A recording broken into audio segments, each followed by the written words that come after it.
नमस्कार दोस्तों। उत्तर प्रदेश बीएड संयुक्त प्रवेश परीक्षा का आपका रिजल्ट जो है लखनऊ यूनिवर्सिटी के द्वारा घोषित कर दिया गया है। काफ़ी ज़्यादा छात्रों के कॉल्स आ रहे थे और कमेंट्स आ रहे थे लेकर के कि आप जो है यूपी बीएड की कट ऑफ नहीं बता रहे हैं, कितनी रैंक पर सिलेक्शन होगा, किस कैटेगरी में होगा, कहाँ होगा और किस तरीके से एडमिशन का प्रोसेस है।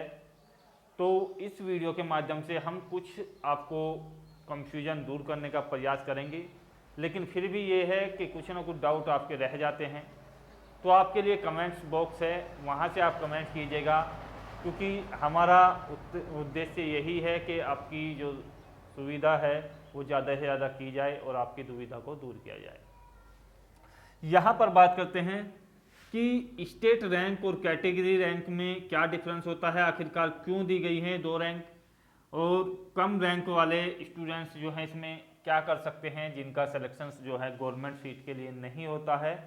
तो उन स्टूडेंट्स के लिए क्या सुझाव हैं, वो कैसे अपनी फीस को जो है कम कर करके बचा सकते हैं, या किस तरीके कॉलेज में एडमिशन लें, या किस तरीके से अपनी एजुकेशन को जो है बढ़ावा दें। तो वीडियो को देखने से पहले मैं आपको ये गुजारिश करूंगा कि अपने मार्क्स जो भी आपके कुछ हैं या जो आपकी रैंक है वो आप सभी लोग जो है कमेंट्स में बताइएगा, और साथ ही साथ आपके आसपास की जो यूनिवर्सिटी है जिसमें आप एडमिशन लेना चाहते हैं उसका नाम भी आप बता दीजिएगा। कल शाम को मैं आपको यूनिवर्सिटी की लिस्ट जो है प्रोवाइड कर दूंगा जिसमें सभी यूनिवर्सिटी के सभी कॉलेजेस होंगे, तो आप जो है चैनल को भी सब्सक्राइब कर लें। यहाँ पर बात कर लेते हैं सबसे पहले कि स्टेट रैंक और कैटेगरी रैंक में क्या डिफरेंस है। तो देखिएगा, स्टेट रैंक आपकी इसलिए दी जाती है कि स्टेट रैंक के द्वारा आपकी जो है काउंसलिंग होती है। काउंसलिंग के लिए आपको जो बुलाया जाएगा वो स्टेट रैंक के आधार पर बुलाया जाएगा। अब स्टेट रैंक किसी स्टूडेंट की ये मान लीजिएगा कि 2 लाख है, तो ये कहा जाएगा यूनिवर्सिटी के द्वारा कि 50,000 से 2 लाख तक के बीच के जितने भी स्टूडेंट्स हैं उनकी काउंसलिंग इस तिथि में होगी, और शुरू के 50,000 की काउंसलिंग इस तिथि में होगी, उसके बाद 1 लाख की काउंसलिंग इस डेट में होगी। तो ये जो डेट दी जाती है और रैंक दी जाती है 1 लाख, तो वो जो काउंटिंग होती है वो स्टेट रैंक से होती है। यदि आपकी स्टेट रैंक 1 लाख है और आपको जो है कहा गया है कि 50,000 तक रैंक वाले का जो है काउंसलिंग अब शुरू हो चुकी है, और आपकी कैटेगरी रैंक जो है 40,000 है, तो आप जो है उसमें आवेदन नहीं कर सकते, क्योंकि आपकी जो काउंसलिंग होती है वो स्टेट रैंक के बेसिस पर होती है। तो इसलिए स्टेट रैंक जो है प्रोवाइड की जाती है। दूसरी बात करते हैं कैटेगरी रैंक के लिए। मैंने आपको बता ही दिया है कि स्टेट और कैटेगरी रैंक में क्या डिफरेंस होता है। आपको जो सीट मिलेगी, जो कॉलेज अलॉट होगा, वो आपको कहाँ से मिलेगी, वो मिलेगी आपको कैटेगरी रैंक के हिसाब से। अब कोई कैंडिडेट जनरल में है तो उसको तो स्टेट रैंक ही उसकी रैंक है, उसको किसी प्रकार का रिजर्वेशन तो है नहीं है। लेकिन हाँ, कैटेगरी में है, ओबीसी है, एससी है या एसटी है या कुछ और है, तो उसको एक अलग दूसरी रैंक भी दी गई होगी। तो आपको जो कॉलेज मिलेगा ना वो इस कैटेगरी रैंक के आधार पर मिलेगा, काउंसलिंग आपकी स्टेट रैंक के आधार पर होगी। क्लियर हो चुकी होगी बात जहाँ तक मैं समझता हूँ। अब बात कर लेते हैं आपकी जो रैंक है कैटेगरी और स्टेट, उसके आधार पर गवर्नमेंट कॉलेज में सिलेक्शन कितनी रैंक तक आपका हो सकता है।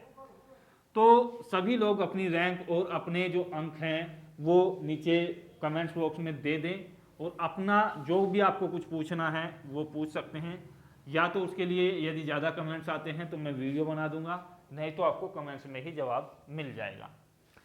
अब यहाँ से जो जनरल कैंडिडेट्स हैं उनके लिए, ओबीसी कैंडिडेट्स हैं उनके लिए, और एससी कैंडिडेट्स हैं उनके लिए, और एसटी कैंडिडेट्स जो भी हैं उनके लिए। अब एससी के ही साथ साथ हम ले लेते हैं पीएच को, क्योंकि दोनों की जो सिलेक्शन की प्रोसेस है वो लगभग समान अंकों पर आपकी हो जाती है।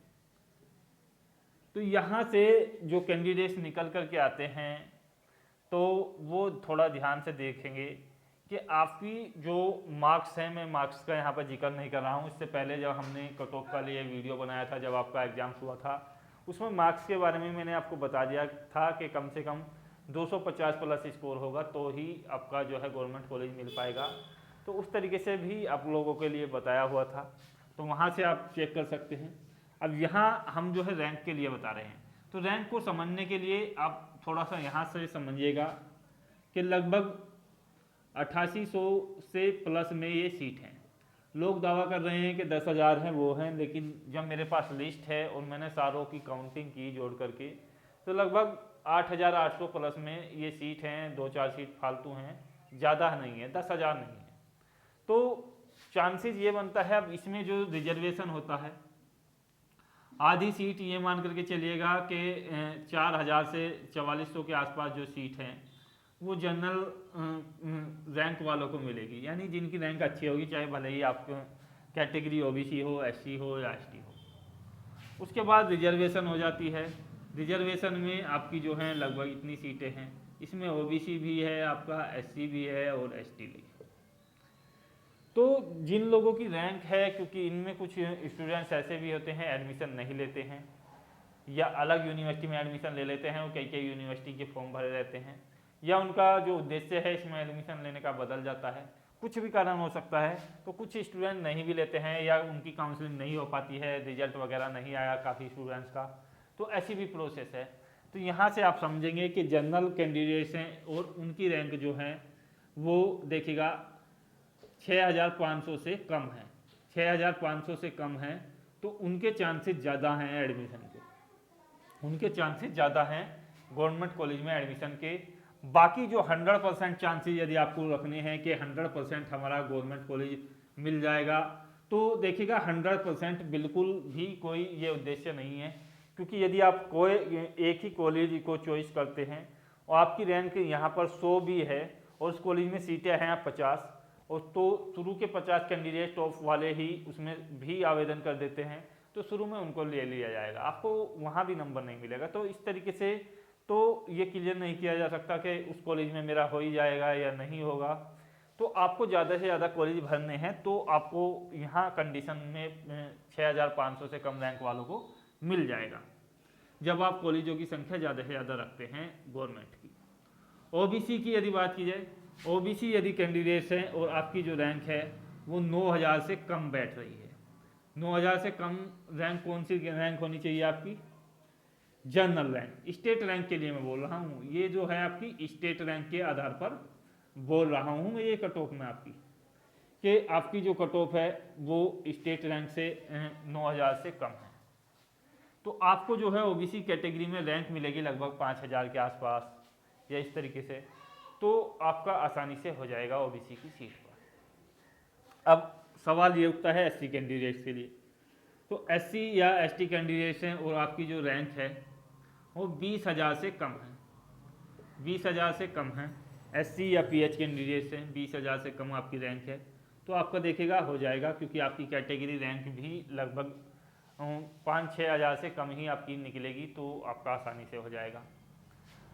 अब एसटी कैंडिडेट्स के लिए यदि बात की जाए, तो एसटी कैंडिडेट्स में आपकी रैंक जो है 25,000 से यदि कम है, तो आपके चांसेस ज़्यादा हैं गवर्नमेंट कॉलेज के।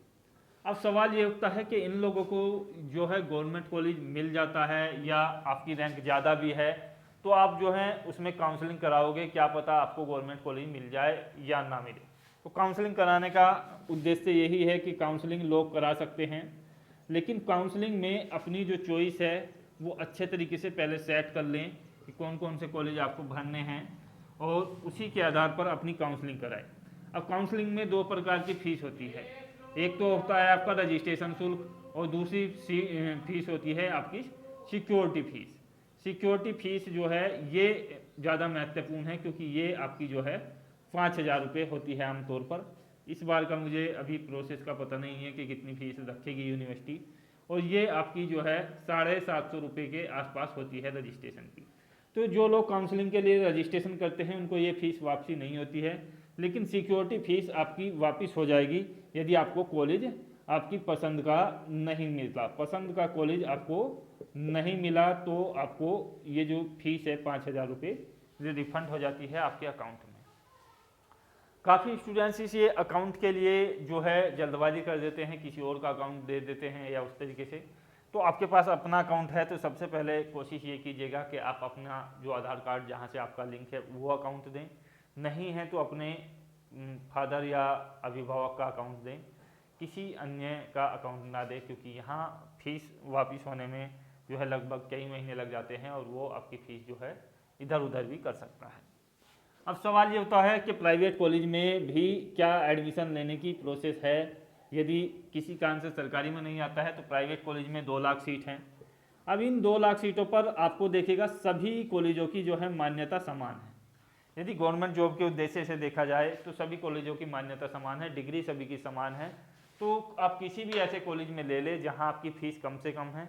मेरे संपर्क के कुछ कॉलेज हैं, वो भी मैं आपको नेक्स्ट वीडियो में बता दूंगा। यदि आप उसके इच्छुक हैं तो मैं आपको बता दूंगा कि कितनी कम से कम फीस पर एडमिशन हो रहा है।